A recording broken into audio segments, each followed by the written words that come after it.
الحمد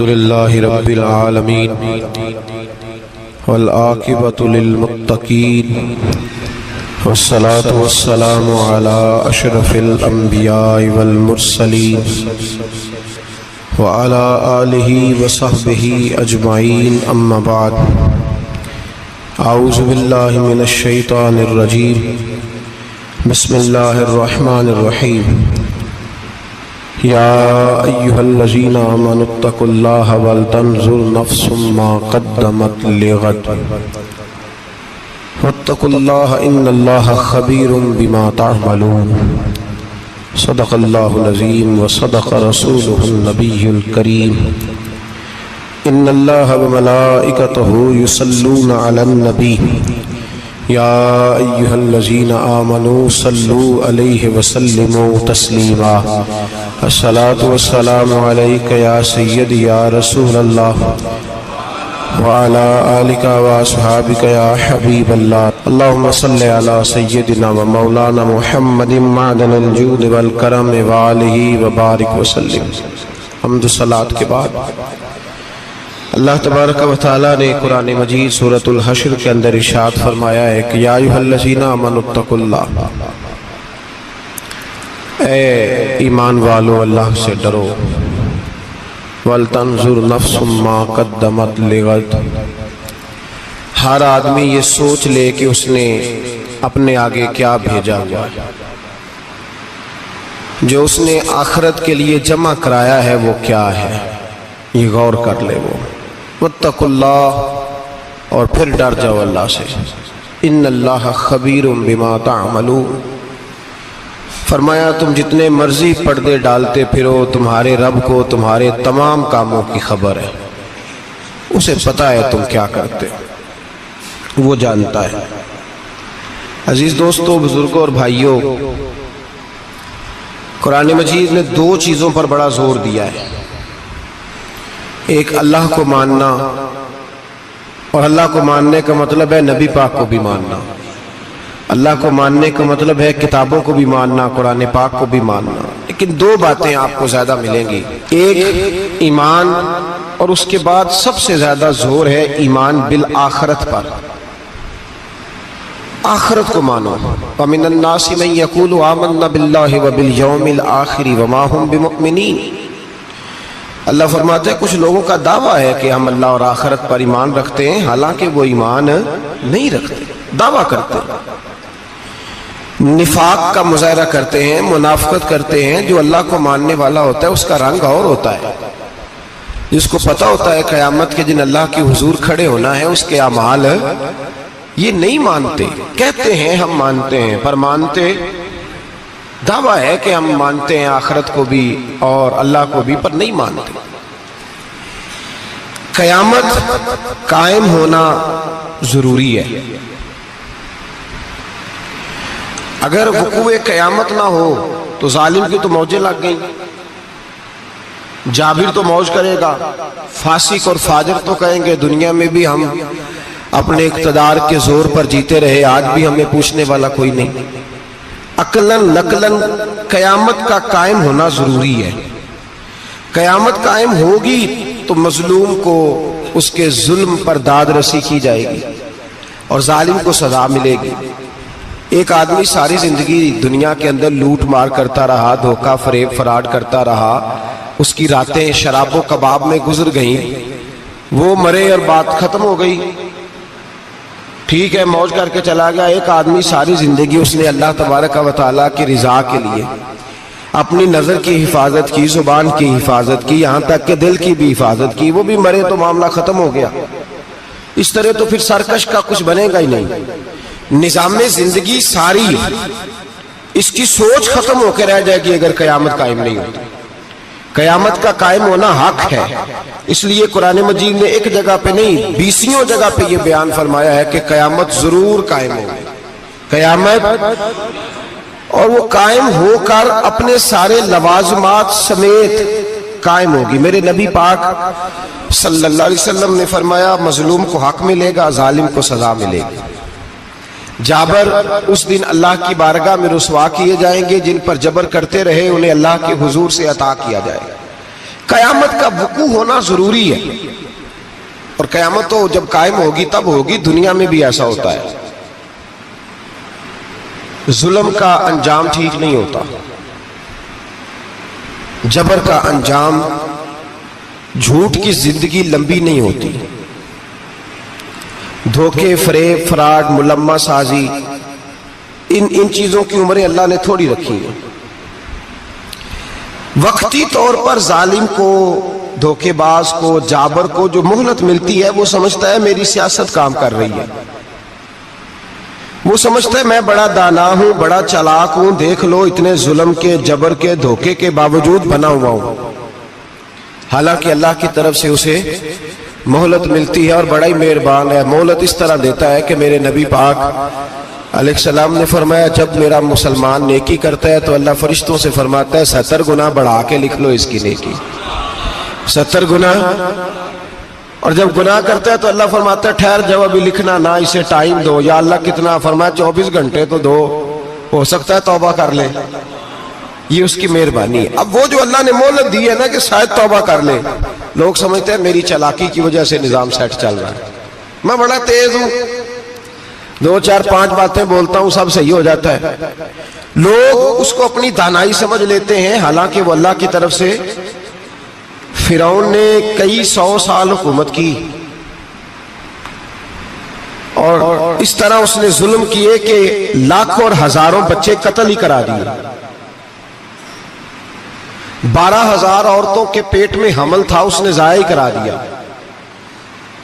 جب حضرت موسیٰ علیہ السلام اپنی قوم کو لے کے نکلے، رستے میں دریا آ گیا، فرعون پیچھے لگا ہوا تھا، وَإِذْ فَرَقْنَا بِكُمُ الْبَحْرَ فَأَنْجَيْنَاكُمْ، اللہ فرماتے تمہارے لیے میں نے دریا کو پھاڑا اور تمہیں نجات دے دی، وَأَغْرَقْنَا آلَ فِرْعَوْنَ، اور فرعون کو غرق کر دیا، وَأَنْتُمْ تَنْظُرُونَ، تم کھڑے دیکھ رہے تھے۔ اب جب حضرت موسیٰ دریا کے کنارے پہنچے تو فرعون بھی پیچھے آیا۔ فرعون لوگوں سے کہا کرتا تھا کہ میں کہتا ہوں تو دریا چلتا ہے، میں کہتا ہوں تو ہوائیں آتی ہیں، میرے حکم کے پابند ہے سارے۔ جاگ رہے ہیں نا آپ حضرات، غور فرمائیے گا بات پر۔ دعویٰ تھا اس کا کہ میں کہتا ہوں تو نظام زندگی چلتا ہے۔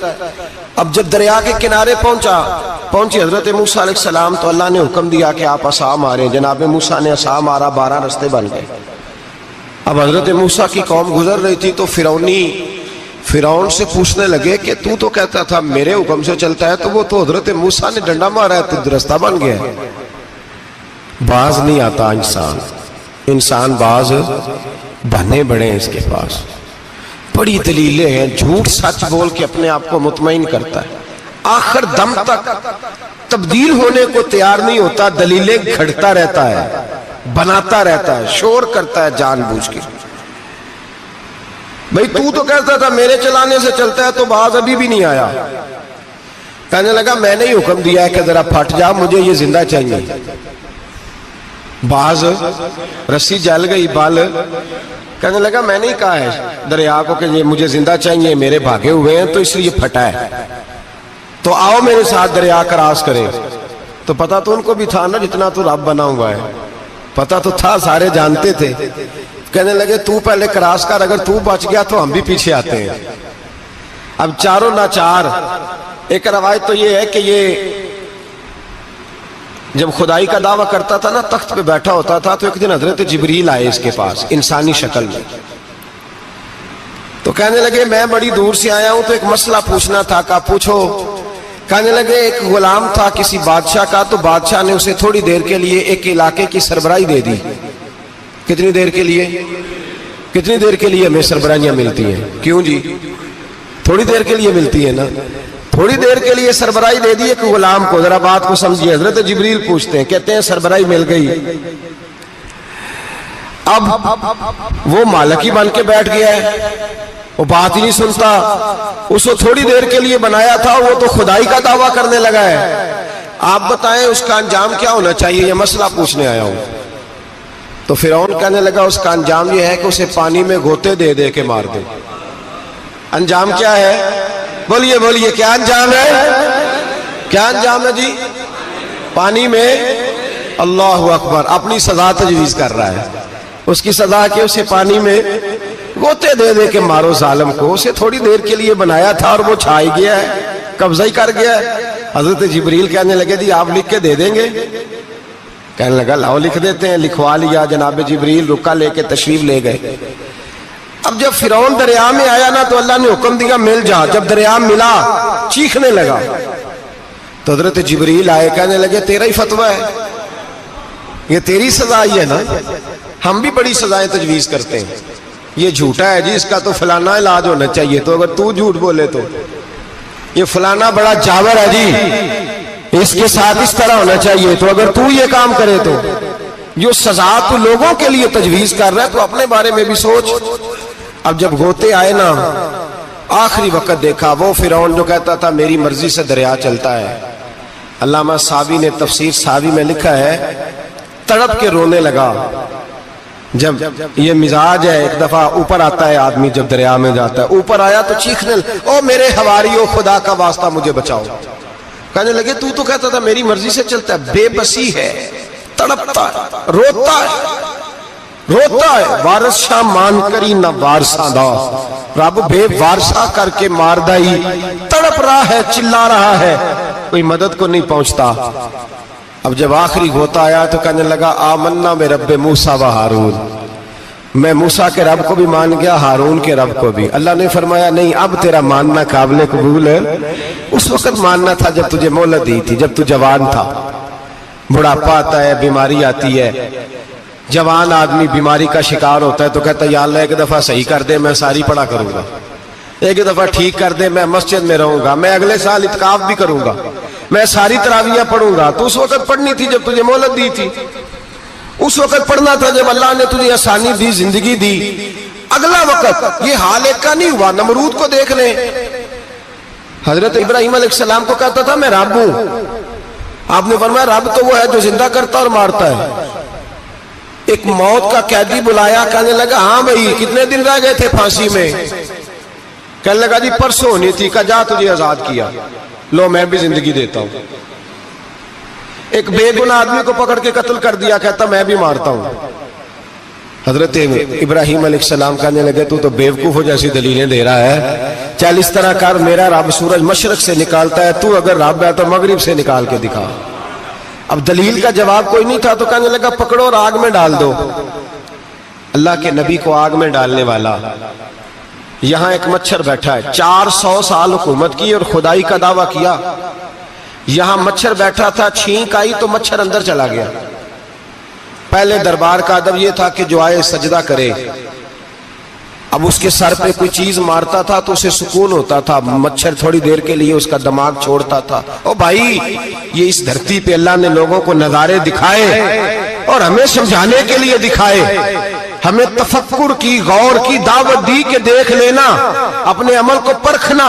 تمہارے عمل حضرت موسیٰ کے فرما برداروں جیسے ہیں, جناب ابراہیم کے فرما برداروں جیسے ہیں, یا بن کے بیٹھ گئے ہو؟ اب دربار کا ادب یہ ہے, بے بسی کا یہ حال ہے کہ جوتے لٹکتے ہیں دربار میں, جو آتا ہے جوتا کھینچتا ہے. اور ادب یہ ہے کہ 10 جوتے نمرود کے سر پہ مارو, اور 400 سال جوتے لگتے رہے. روتا تھا, جو آدمی آتا تھا منتیں کرتا تھا, کہتا تھا کہیں سے کوئی دوائی مل جائے گی. پاگلوں جیسی زندگی گزاری, پاگلوں جیسی سخت. وہ تو حساب, وقوع قیامت تو حساب ہوگا ہی. یہاں لوگ پاگل ہو کے مرتے ہیں, معاذ اللہ, نفسیاتی مریض ہو کے مرتے ہیں. یہاں آخری وقت اتنا سخت آتا ہے کہ دنیا موت کی دعائیں مانگتی ہے. میرے بھائی جب انسان ظلم کرتا ہے تو بھول جاتا ہے کہ شاید مجھے پوچھے گا کوئی نہیں. جب وہ زیادتی کرتا ہے تو بھول جاتا ہے.